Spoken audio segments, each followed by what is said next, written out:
So I have a bit of a dilemma. In my day job, when I'm coaching anglers at the lake, I'm always banging on about how good the multi-rig, and it's the only rig that you need, and that's the rig that I tie most of the time and I demonstrate, and it works great. But when I go out in my own angling, I don't use it. So the real question is, are multi-rigs better than mono-rigs?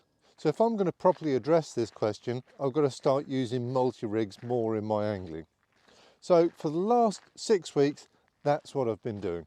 I've only been fishing the multi-rig, and I haven't done anything fancy. I've just used a normal, standard, coated, braided multi-rig with a size 6 claw hook. And the first question you're going to want answered is, well, Matt, did it work? Well, of course it works. It's a multi-rig.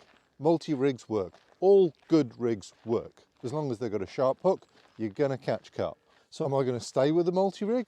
Or am I going to just go back to what I've been doing for years and just chuck freshly tied mono rigs at the problem? So I've put together some multi-rig variants here. This is as simple as it gets, and it gets more complicated as we go up here. The latest generation would be a combination multi-rig. When we're talking about a multi-rig, we're talking about a rig that has a loop tied at the end of the hook link. The big advantage of the multi-rig is you can just use the same hook link time and time again. You can change hooks because carp hooks blunt really easily, and if you're fishing over gravel, then your hooks might not last more than one cast. So if we take a standard multi-rig and a combi multi-rig, out of these two rigs, the best multi-rig is the one that you can tie the best, the quickest, the easiest, and it's also going to be the one with the sharpest hook. So if we have a look at the super simple, the original multi-rig, if you like, just tied with some coated braid. This is a semi-stiff material, so it's simple, it's robust, it's anti-tangle. We've got hook changeability there, so I can just push that through and pop that hook off. Because I'm using a semi-stiff coated hook link, the D naturally stays in that shape. So if I just add a hook bait to this rig, and we've got a micro ring swivel on here, so I'm just going to use the cut and blob technique. This is a hardened hook bait, but it could be a wafter. When you pull them in like that, it's okay to have the barrel just pushed in there like that. If you're going to use a ring swivel, then use it so that it's got some freedom of movement. There we go, nice simple little cut and blob. Now, if all you're doing is fishing singles without a PVA bag or anything like that, just casting out singles, and you want a simple, robust anti-tangle rig with quick change hook ability, then this is going to work great. There is no need to do anything else to the D, because when you cast this out, the lead's going to be pulling the hook link like that as it enters the water. The water is then going to be pushing upwards on the hook bait. This puts tension on the hook link, so if I simulate that tension by pulling on the hook bait and pulling on the other end of the hook link, this locks the D in position. I couldn't work this out for many years, how the multi-rig can actually even be effective like this, but it absolutely works. It doesn't move. You don't need to do anything to this rig at all. As long as you don't add a PVA stick, it works.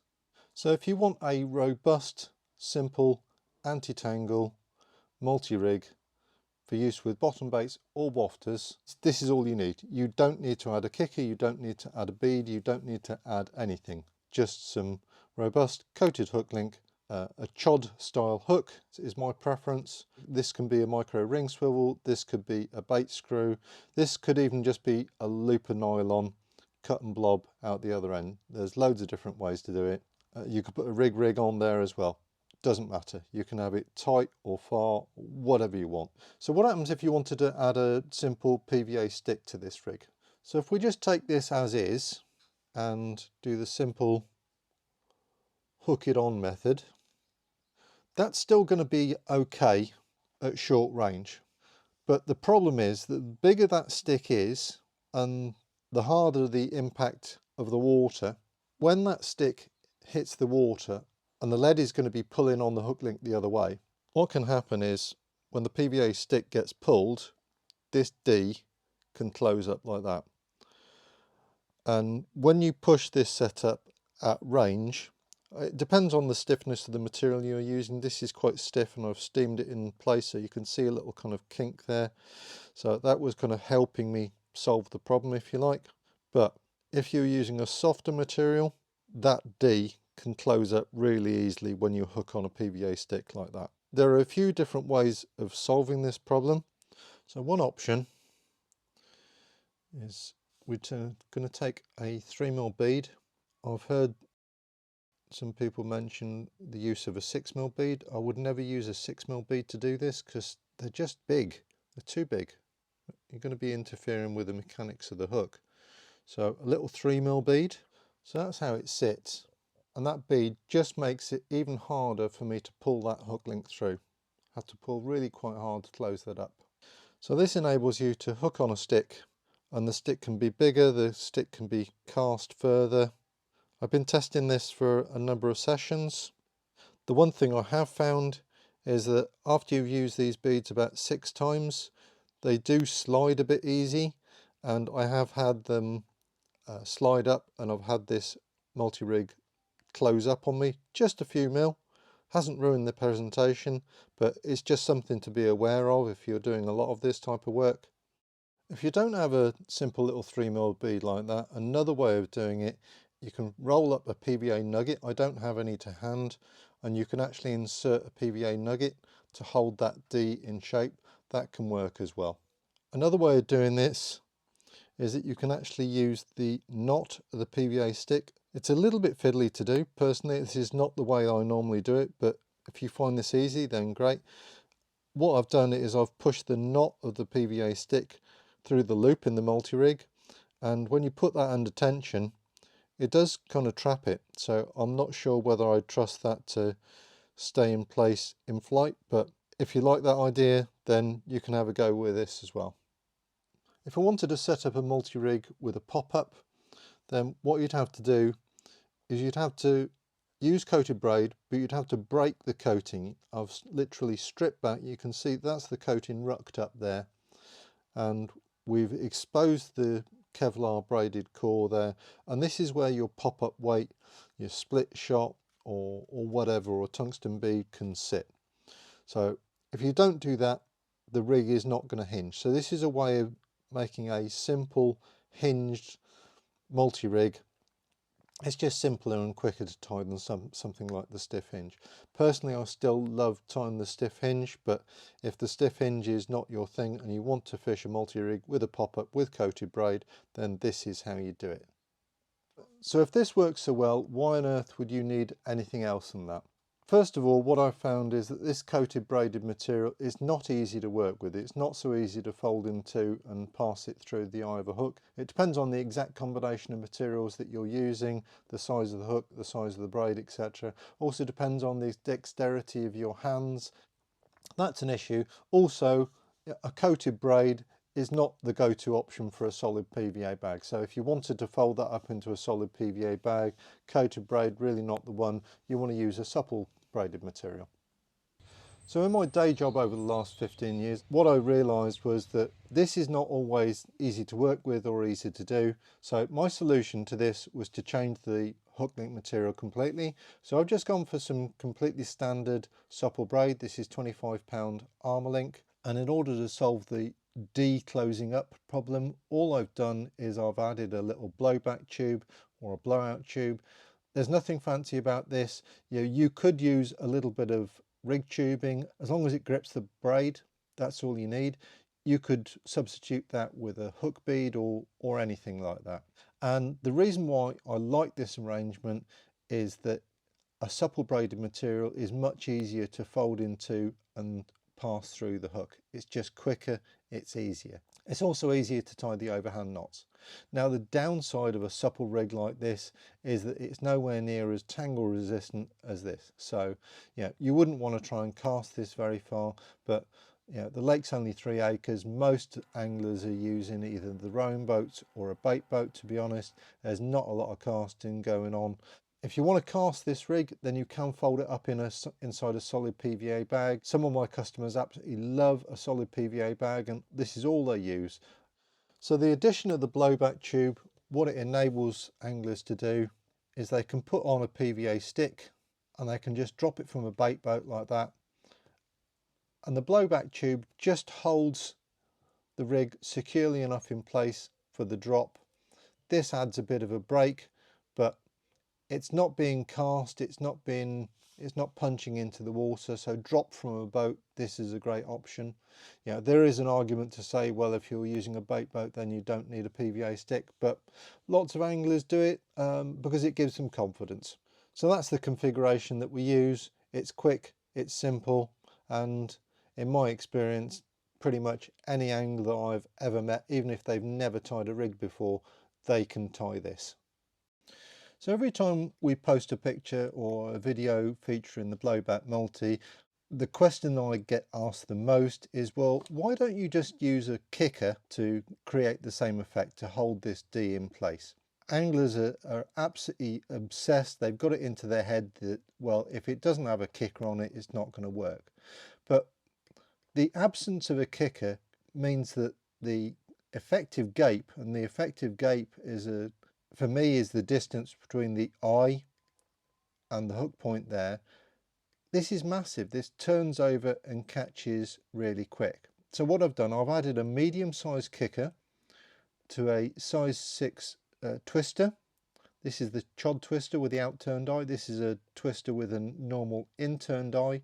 The result of doing this is that the distance between here and here has been closed up. I've also completely changed the angle. If I put a straight line between the back of that kicker and the hook, I'm almost shielding the point. So I know plenty of anglers catch with this rig. It's the slip multi. It's just never found a place in my fishing. So I do have some guests that do use this configuration. They cut down this kicker, so they open up, they increase the effective gape by using the long shank hook. I'm not really a big fan of long shanks. You know, you need to unhook the fish immediately after you've landed them in the net to prevent damage. But if long shanks are allowed, this is a valid effective rig and I've seen it work well. So there's another variation of the multi-rig that I want to show you. So we're going to be using some skin links, some shrink tube and a long shank. The first thing I've got to do is I've got to strip off some of this material. Then I'm going to add the loop at the business end. That was the 25-pound semi-stiff skin link. It's good tough stuff. It's easier to work with than the stiff coated skin link, especially if you're going to be stripping anything back. I don't use the material a lot, but it's a popular choice, I know. There's not a great deal of difference between the supple section and the coated bit, but it does give you a bit of anti-tangle resistance. We're going to put that through there like that, and then I'm going to take some shrink tube. I'm guessing that the 1mm one is going to work. It's really important to match. This is the problem when you start tackling rigs like this, is that everything has to be tuned and matched perfectly to suit, and if it's not, then things aren't going to work very well.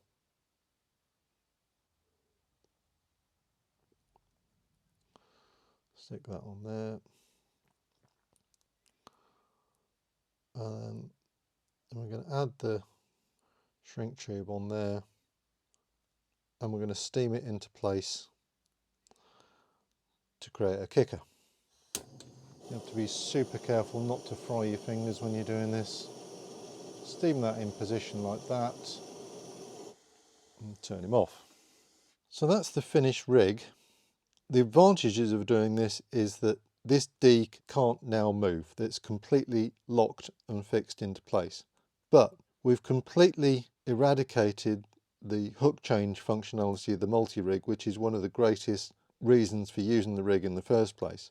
Once we've steamed this rig in position, the only way of changing the hook, well, you can't change the hook. You'd have to cut this rig up. So you've got to bin the hook, you've got to bin the shrink tube, you're going to be binning the hook link, and this stuff is not cheap.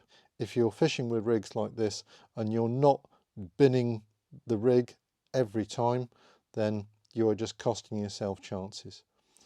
Now, if you're into your hook sharpening, trying to resharpen a rig like this with a shrunk down kicker on it like this is really hard, even if you're an absolute pro. If it's working for you, great, I can see how it can work, but for me it's no more effective than any of the other multi-rigs. It's all about the hook sharpness. I can totally see how this can work for you. It's not the one for me. So one of the most complicated multi-rigs that is in existence, it's one that's hit YouTube of late, and a very high profile, exceptionally gifted angler has been using it to stunning, amazing effect, of course, because he's a brilliant angler, and it's the Combi Multi. So I've had a go at this rig. I've used the 25-pound armour link for the supple section, and I've done a looped version of the Albright knot, and for boom I've used some 25-pound chod link material. And the reason why I'm even showing you this rig is that we had some guests come. They expressed an interest. They loved my blowback multi, they loved my simple deadly D, and they wanted to understand, is there a rig that combines these possibilities? They'd seen this and they wanted to have a go at this. So, you know, we sat down and we had a go at this. And what I can tell you is that this is not easy to tie at all. And there's loads of different ways to get it wrong. I had a great deal of difficulty getting this Albright knot to lock up. I originally tried to tie it with some 35-pound armour link, and I could not get this knot to cinch up at all. So the choice of hook link material that you choose for this knot is absolutely critical. There is a braided material that was designed purposely for this rig. I can see why other hook link materials can be made to work, but you've got to be super careful. It's a complete myth to think that this rig is any better than any other multi-rig or just a simple well-tied mono D. I've just put the Combi Multi next to my Deadly D rig. For me, there is no difference in the number of carp that this rig can catch versus the number of carp that this rig can catch. No, there is not a supple section here. So for me, it's a myth that you need a supple section in order for a carp rig to be effective. I've caught thousands of carp on simple D rigs like this.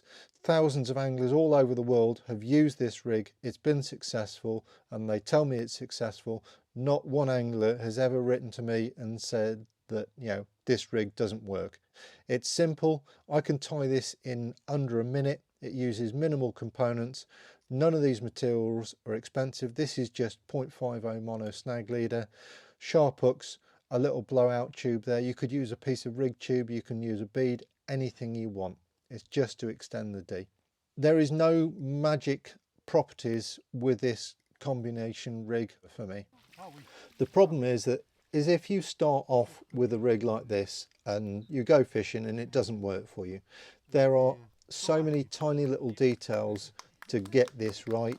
You know, I got it wrong plenty of times when I was learning to tie this myself. If you have a go and it's not working for you, what you're probably going to do, you're going to blame your bait, you're going to blame the weather, you're going to blame everything other than what's wrong. But if you start with something simple like this, there's so little to go wrong that you can focus on what really matters: sharp hooks, timing, location, and a good quality bait. So after fishing with multi-rigs again for a few weeks, am I going to go back to using them regularly in my angling? No, I'm back on my mono rigs. I love mono. I love tying mono rigs. I find it therapeutic. I find it relaxing. I can be really creative with mono rigs, and that's where I'm at. For me, mono rigs are quick and easy to tie. I can tie a mono rig quicker than I can change a hook on a multi-rig. So multi-rigs don't make my fishing easier or more efficient. But if you don't like rig tying, or if you struggle with rig tying, but you can manage the multi-rig and you can do the hook changing, then use multi-rigs. You can change the hooks, you can stay fishing effectively, and that's all that really matters at the end of the day. Multi-rigs are just as good at catching carp as mono-rigs, and mono-rigs are just as good at catching carp as the multi-rig. It doesn't matter, it's all about hook sharpness. If you're looking for maximum tangle resistance because you want to cast a long way, then use a heavy-duty coated braid. You won't have any problems with tangles and it will always be fishing effectively for you. If you want to use solid PVA bags, then use a supple multi-rig or use a semi-stiff coated braid. As long as it folds up in the bag, it will work. Rigs are a very personal thing. At the end of the day, you should use whatever works for you. But I would always advocate of sticking with simple rigs, because simple rigs always have worked and always will work. There's just very little to go wrong.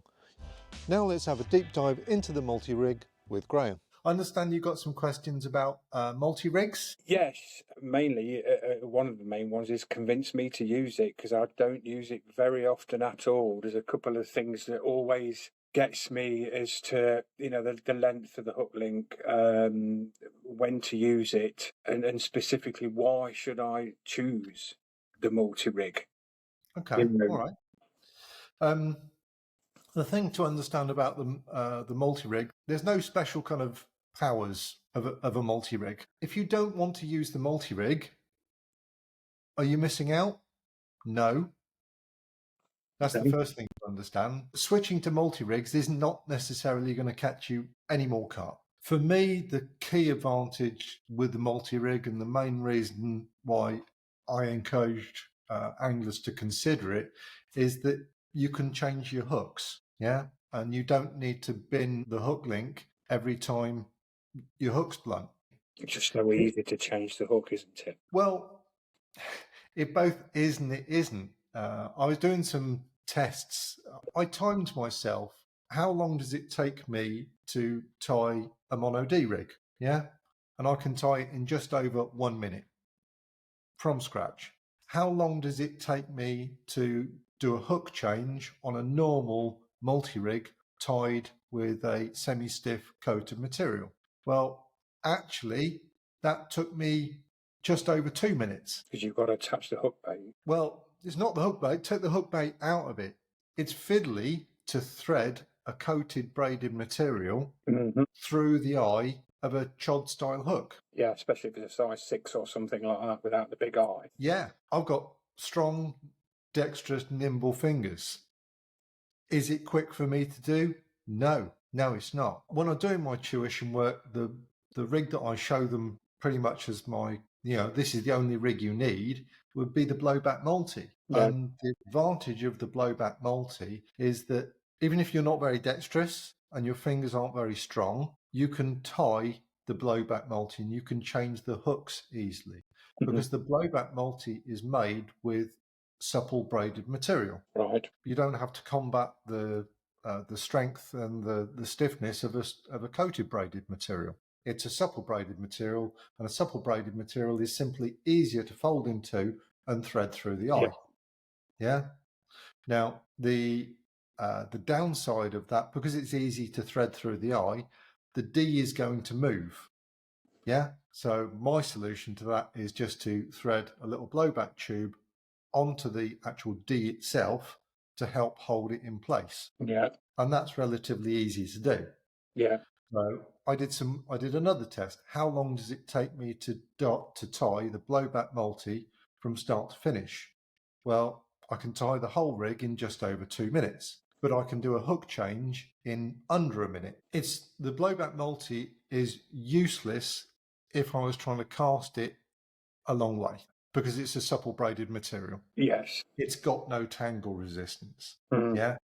If I want to use the blowback multi at range, I'd have to stick the whole lot inside a solid PVA bag and wang it out. Like I say, probably looking at something up to 50 yards then before it starts, Yeah, and even at 50 yards, you're going to have to hit the clip and land it. Just right. Yeah. You're going to have to kiss the clip. Yeah. Otherwise, you're going to tangle. So if you're using a bait boat, then, and I get lots of guests come to my lake, use a bait boat, then the blowback multi is great, because you don't have to worry about landing the rig, drive it, drop it, and it's fishing for you. Yeah. Yeah. But if you're looking for a robust anti-tangle rig, then the blowback multi is not going to work for you. Right. So, and then you might want to, you might say, well, a normal conventional multi-rig tied with coated braid is a better solution. Depends what sort of fishing you're doing. Are you missing out by not using the multi-rig? Not necessarily. Mm. I say to the guys, well, look, I can show you how to tie a really good mono rig, or I can show you the multi rig. Now, I meet anglers that can't tie the knotless knot. You know, they just really struggle with doing those whips and passing it through, and they just can't do that. But can they tie two overhand loop knots in a hook link material? Mm. Yes. And if that's where your level is at, then the multi-rig is a great option. Mm-hmm. But if I was doing a lot of solid PVA bag work, and I don't, but if I did, I would use my blowback multi-rig for that. Mm-hmm. Because in a solid bag, you need to use a supple, well, Yeah. a supple braided rig works better. Yeah. We understand how important hook sharpness is. If you can't sharpen your hooks and you want to tie a solid PVA bag rig, then you're going to be spending a fortune on hook link material if you're going to use something like the slip D. Mm-hmm. Yeah, because every time you tie a slip D, you know, you need to cut that rig off, tie Yeah. another one, and go again. Mm-hmm. Yeah.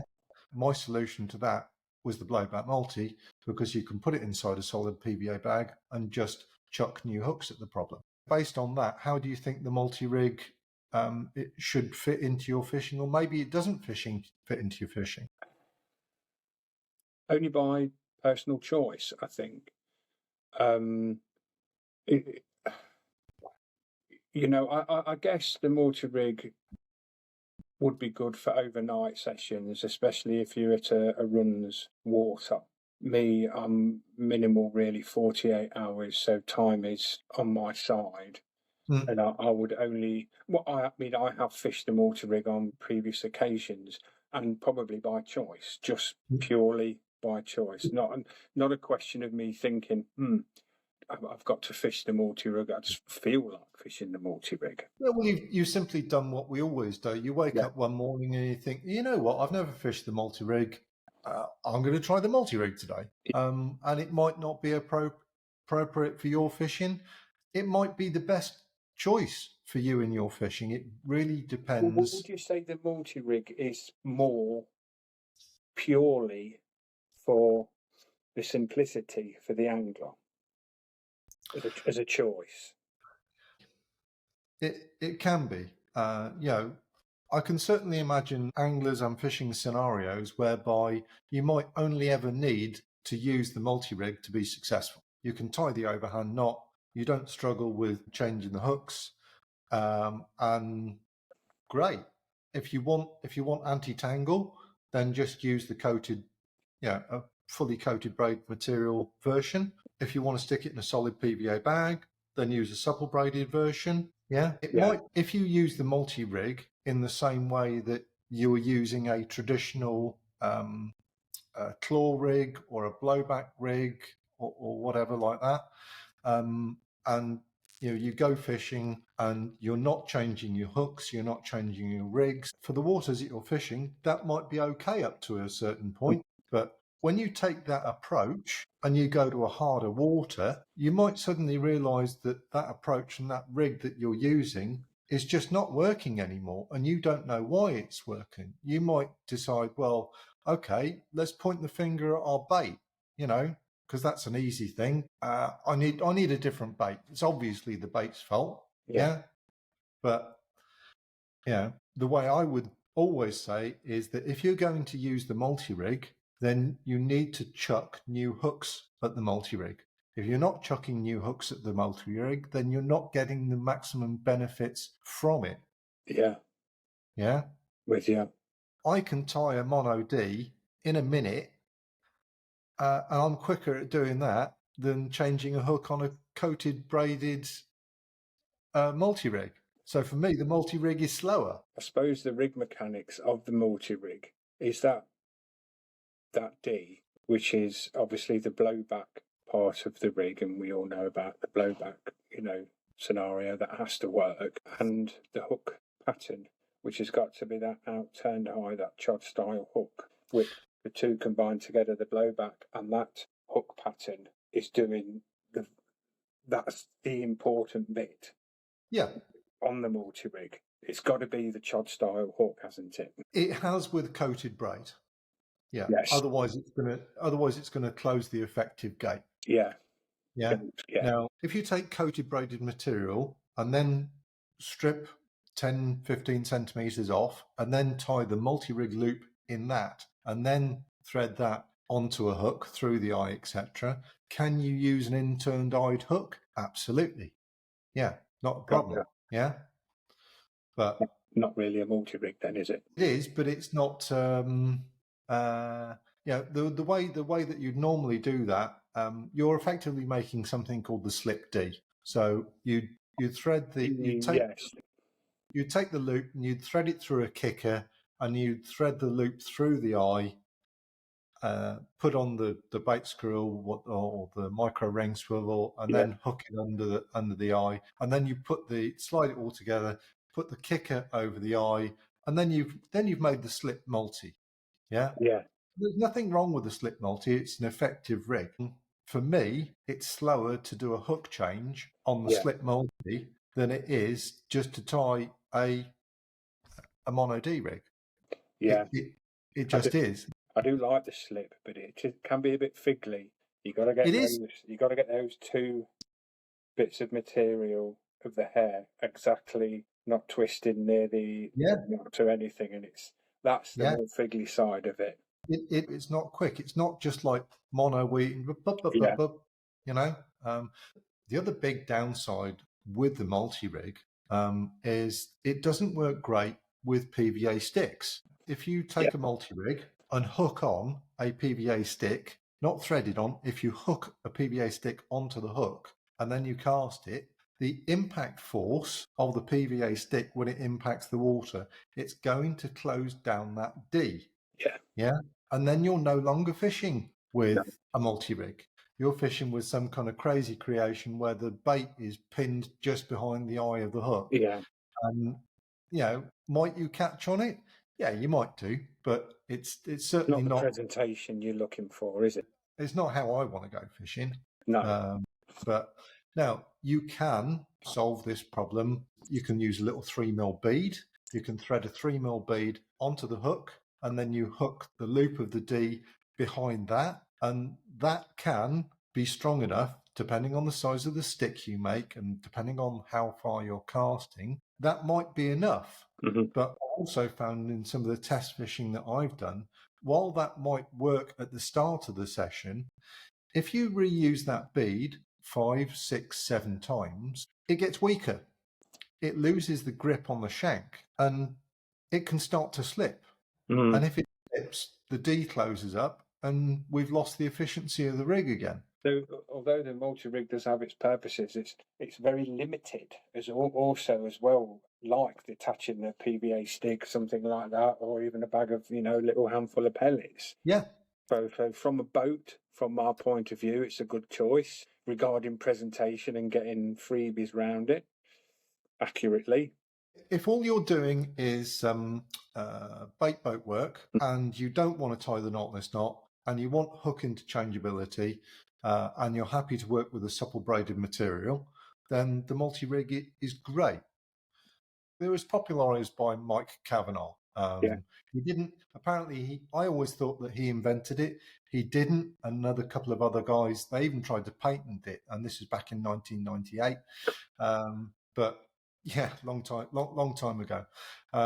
But it was popular because it worked very well for a pop-up rig. Mm-hmm. Because you can use a coated braided material. You can put a little hinge in the coated braid. You can put your pop-up weight on that hinge. And it's a quicker way of creating something close to the stiff hinge rig. Mm-hmm. Yeah. And if that's what you want to use or need to use for whatever reasons in your fishing, then sure, the multi-rig is a perfectly valid option. Personally, if I want to use a pop-up rig, I want to use a proper stiff hinge, but that's fine for me to do it because I can tie the knotless knot. I can tie a little bait loop rig or whatever. I can form that D. I can steam it. I can tie a boom. I can do all that. But if you struggle with that and you find the multi-rig is just easier to achieve that, then great, use it. Mm. So, Yeah.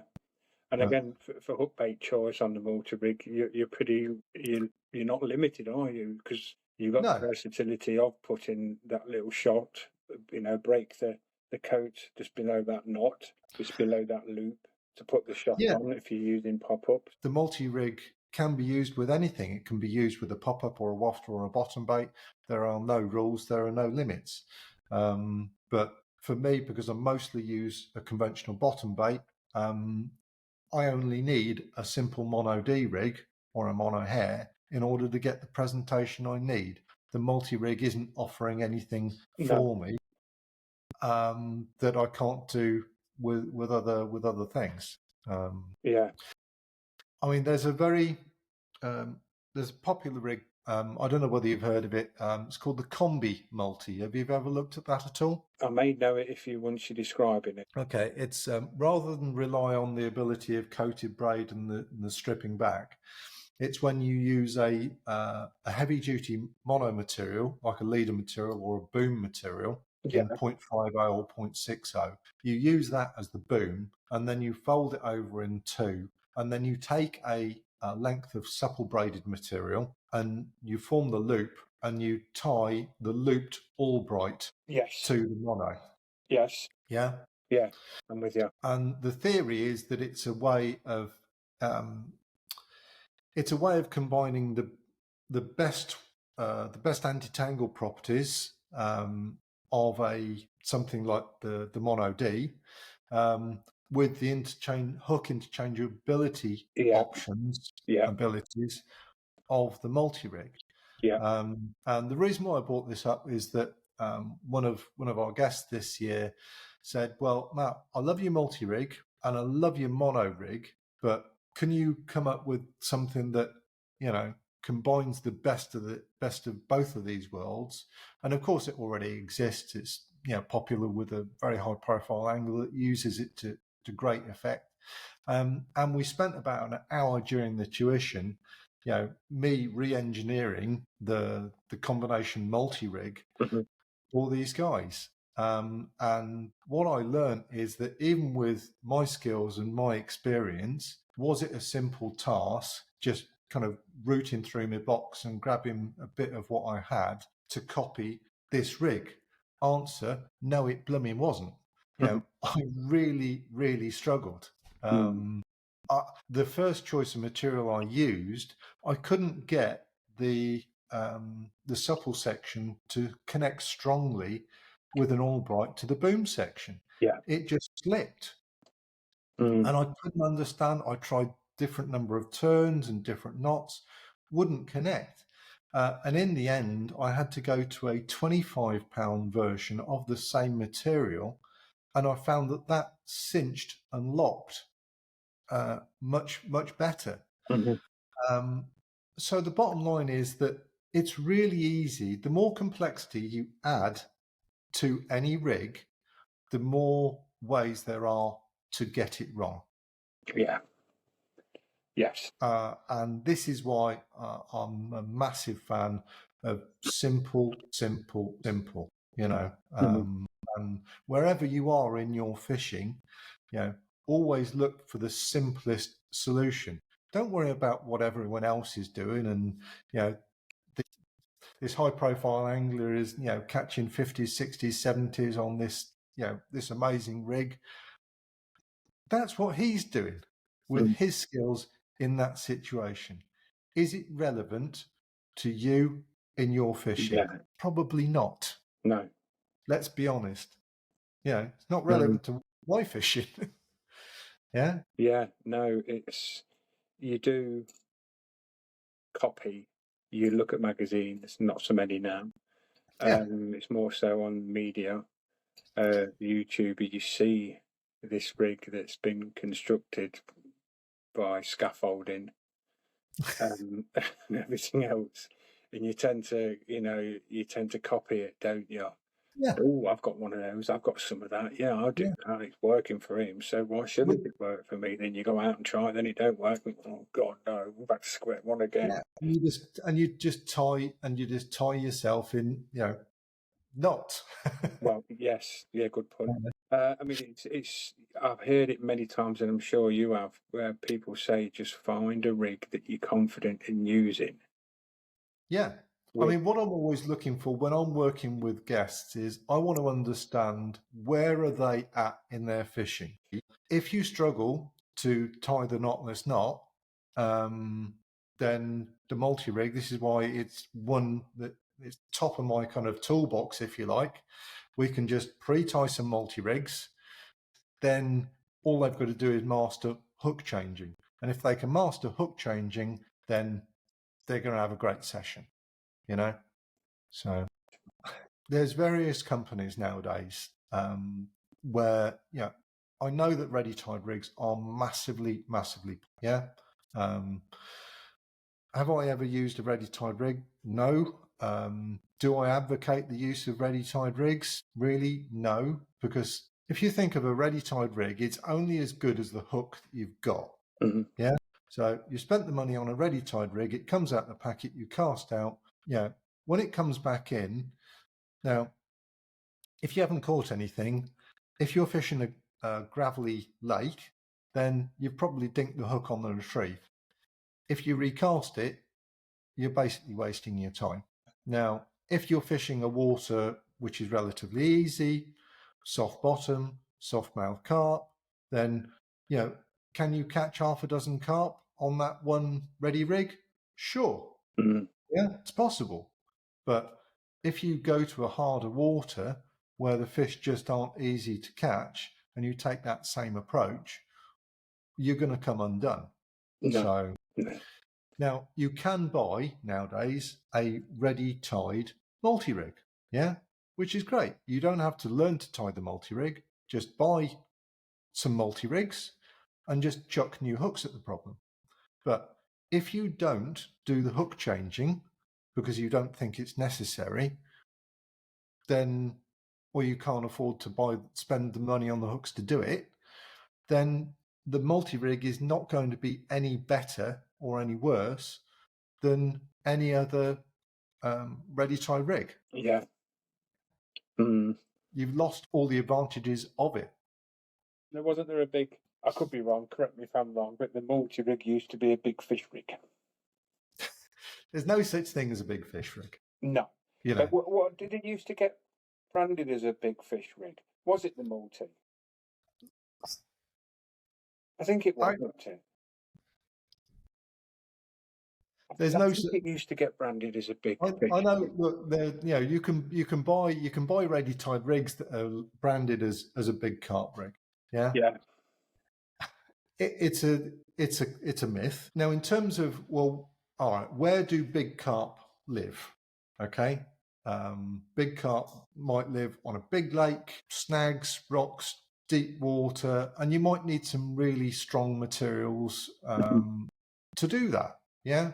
So in terms of the hook choice and the strength of the material, are there certain criteria that you should be selecting for when designing a rig for that situation Mm. that's going to give you a better chance of banking those very big carp? Sure. But it's not going to stop you catching little ones, you know? Yeah. So, but if you design, if your carp rigs are only actually capable in terms of performance of catching small carp, and then you go to a water with some very big carp, and a very big carp picks up your rig and smashes you because you've Yeah. never hooked anything that's pulled back that hard, Mhm. then should you have used a better design rig, one that's designed for catching big carp? Then yes, Yeah. but there's no such rig in the world that can specifically target big carp versus small carp. That's I'd say the nearest thing you get to a big fish rig is having what's classed as a donkey choker hook bait. A great big golf ball on the end, Yeah. on the head. Well, you say that. I mean, I've caught. I used to hand make my own 30 mil rock hard golf ball sized hook baits for my river carping. Yeah. Yeah. So 30 mil rock hard hook bait, hand rolled. What size of carp did I catch on that rig? Please don't say a bream. I'm glad you said type of carp, actually. Well, I did it to avoid the bream. Right. Okay. Yeah. Yeah. But is a 12-pound river carp perfectly capable of sucking up a 30 mil bait and getting nailed? Yes. So, you know, there's no good thinking that I'm going to use a massive bait. Yeah. Big carp have got enormous mouths. Yeah. You know. So a 30-pound carp, open beak, is that big. You'll get a tennis ball through it, won't you? Nearly. Yeah. Yeah. So, Yeah. no carp angler that I've ever met goes around fishing for big carp using even a 50 mil bait would be laughably massive, wouldn't it? Yeah. Yeah. But can a 30-pound carp easily suck up and eat a 50 mil bait? Yeah. Double 50s? Yeah. Yeah. Yeah. So you'll have to have big hook separation, won't you? From you'd have to. That's the thing. You're not going to catch anything if your air's too short. And, yeah. So one other question I've got, Matt, regarding the multi-rig is the material. I think perhaps for the vast majority of people have always got like a semi stiff coated hook link. But is there a scenario for the multi-rig where you would opt for a soft coated or a stiff coated? Yeah. Okay. All right. Well, there's materials that I've used in the multi-rig, and I've seen anglers use certain choices of materials, and if you get it wrong, if you get that material choice wrong, then bad things happen. In order to get the most benefit to the multi-rig, the material has got to be strong enough and robust enough to be used multiple times. The main advantage of the multi-rig is this ability to just change the hooks. If the coated braid has a soft outer coating that is easily removed, it might be wonderfully easy to strip and stuff, but if it's easy to strip, then when you go to reuse that in a multi-rig scenario, especially after you've had a few fish on it, the coating will be destroyed. Yeah. I've seen it on guests. They've used a certain brand of material, and the outer coating is made of cheese. Want to choose a really kind of robust hook link. I use a Kevlar cord material with a really robust outer coating. It's expensive, but I only use it for the multi-rig. And once you've tied that multi-rig loop, you can catch 10, 20 carp. I've never really got to a situation whereby I've had to bin one of my multi-rig loops because it's destroyed through fishing. That it's incredibly robust. But yeah, you can certainly get it wrong. I think the other my favorite way of using the multi-rig is just with supple braid. You don't necessarily need a coated braided material to use the multi-rig. No. Especially if you're using a solid bag, then the combination of a solid bag and the multi-rig, really powerful. Use a supple braided material, you also don't need to do this stripping back as well. You can use a coated braid and you can strip off and you can have a supple section and a stiff section. And if that makes you, if that gives you confidence, then great. Personally, do I think that it makes any difference to the effectiveness of the rig? No, so, but yeah. This might sound like a daft question or overthinking. There are no daft questions. Obviously, materials work differently in temperatures. Yeah. So Yeah. obviously the outside temperature is going to be greater than something that's submerged Mhm. regarding any time of year, I would have thought. Mhm. So a soft coated material, would that not behave differently, maybe against you in colder water? You'd think you'd think it stiffens up maybe. It's Yeah. not going to be as flexible. Yeah, it would, but having done my testing and experimentations with using a stiff coated braid, which I like for its robustness, Mhm. um, it's not easy to do the hook change. It's possible, it's just not quick, and you need some finger dexterity and some strength to do that. Would I want to use a uh, stiff coated braid in the middle of winter when my hands are frozen and I'm trying to do a hook change? Really? No. But if you say, well, okay, I'll use the soft coated braid, well, the soft coated braid is not going to be able to survive multiple captures like the stiffer coated braid No. can. So, Yeah. It's different um, for a reason, isn't it? It's because it's it's stiffer. more Yeah, robust. it is.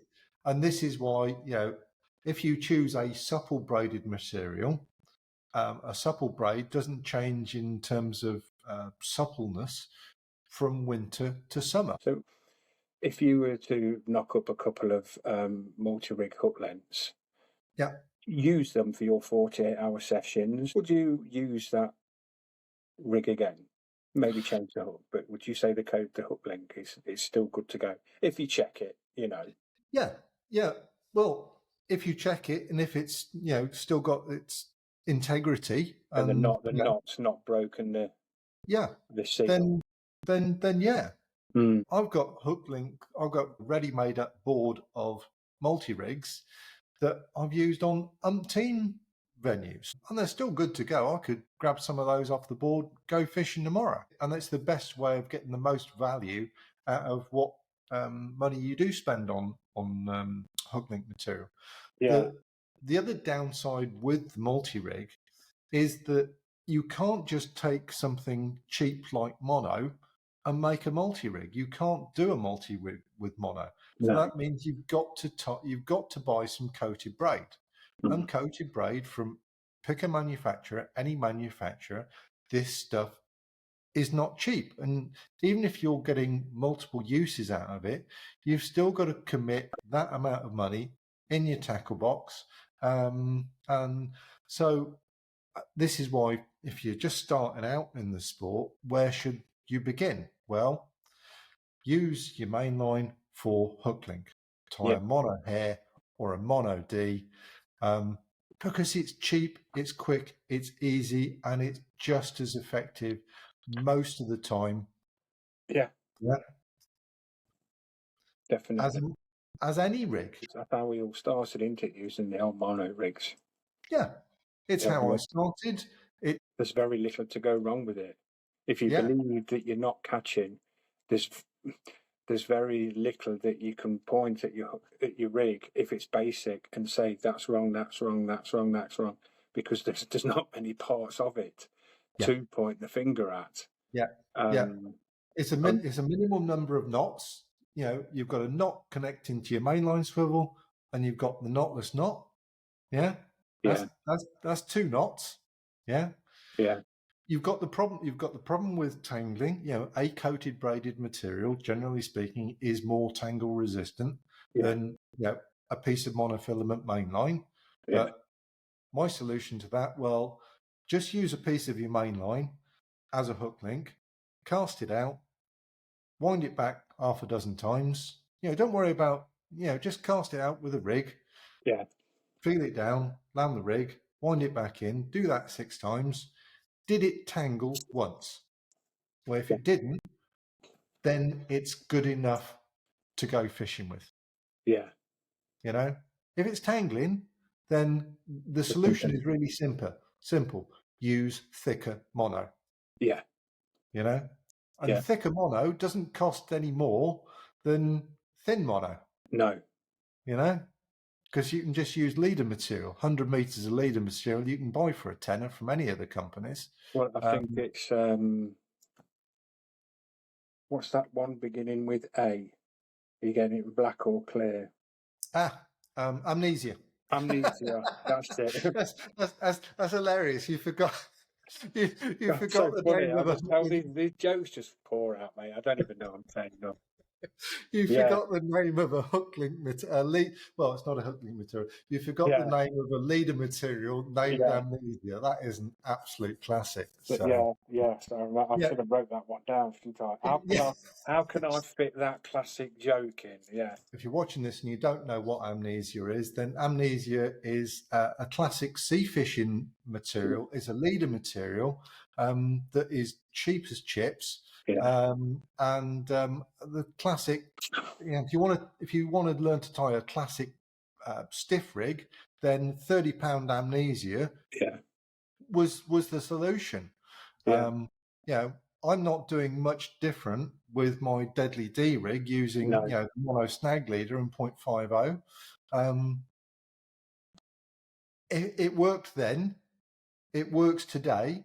I got anglers this week, you know, fishing my lake. What are they using? They're using the Deadly D. What did they catch yesterday? 3 carp to 37. Thank you very much. You know, it works. If yeah. you can tie the rig, it works. It's simple. Just put it in the right place. Yeah. You will catch on all these. The latest rig, should we say? You'll always, you will catch on them If your hook's sharp enough. if you hook sharp enough. Yes. Yeah. You just don't need everything to go on the Yeah. hook length. Yeah. I think where anglers really fall down badly is that they don't start off necessarily in the right place. You know, most modern anglers they're starting out with ready tied rigs, or they're immediately jumping on the Ronnie and spinner thing, and that's where they're starting from. If you start off with really basic mono hair, mono D, and then you use those in your fishing situation, and that's all you use, they work so well in so many situations. You might not ever need anything more complicated than that.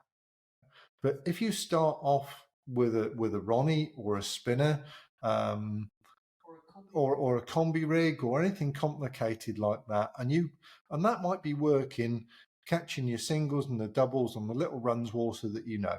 You go to a big boy water, you know, just like we were saying previous to this call, that you know, your trip to Gigantica in 2009, my trip to Abbey Lakes in 2008. We go from the waters that we know onto these real big boy French waters, and we haven't got a clue what we're doing. We don't know how to make the step up from what we know to where the game needs to be at in order to be successful. But if you start with a solid foundation of mono rigs, and then you see how those mono rigs work for your fishing, and then you take that knowledge and you run with it and you progress with it, you're far more likely to be able to make the right series of decisions to progress, to solve the problems, real problems, actual problems that make a difference, and actually go somewhere, you know. Start with the basic, although very effective, your rigs. Yeah, Start yeah, with the basic. You can't really go back from your basic rigs. yeah. You Once you can, start that simple, you can't get any simpler, yeah, you know. you can only go forward if needed. You can only Yes, change things if needed. Yeah, if you're using the spinner rig but you're not changing your hooks, then yeah, you know the spinner rig is no better than any other rig. And the thing no. about the spinner rig, if the rig can spin easily into the carp's mouth, what's going to happen when he tries to eject it? If it can spin in, it can spin out. It works though, doesn't it? It does work. It does work, and it catches a lot of carp. Yeah. But why is it so popular? because you can put together a spinner rig with a ready tied boom, Yeah. a ready tied Ronnie swivel, some shrink tubing, and a hook. Yeah. You don't need to be able to tie any knots. Apart from one mainline knot, Mm. yeah, you don't need to be able to tie any knots. Yeah. And that's very attractive, Mhm. you know. And Ronnie rigs and ready tied rigs have opened up carp angling to a whole new generation of anglers that didn't grow up with, do the kind of simple fishing that I started with. And if you're fishing the Ronnies and you're being successful in your catching, but when you take that approach to a water, and all of a sudden you go from catching well to catching absolutely nothing, then where do you go from there? Mhm. And I think this is where anglers just disappear into a black hole and they lose themselves because they have no idea of where to go from there, because Mhm. they think that they're using the latest, the greatest, all singing, all dancing rig that will catch every carp that's ever swam. And when it doesn't work, they are utterly lost. Yeah. And when I get feedback from anglers that have been there, seen it, done it, tried, failed, fallen down that black hole, and they come to me, they find this approach, my simple approach of mono rigs and running ledgers, and all of a sudden, boom, it's working again because they are focusing on what actually matters: sharp hooks, timing, location, bait application. And Yeah. then they're no longer lost in this world which wasn't really doing them any good.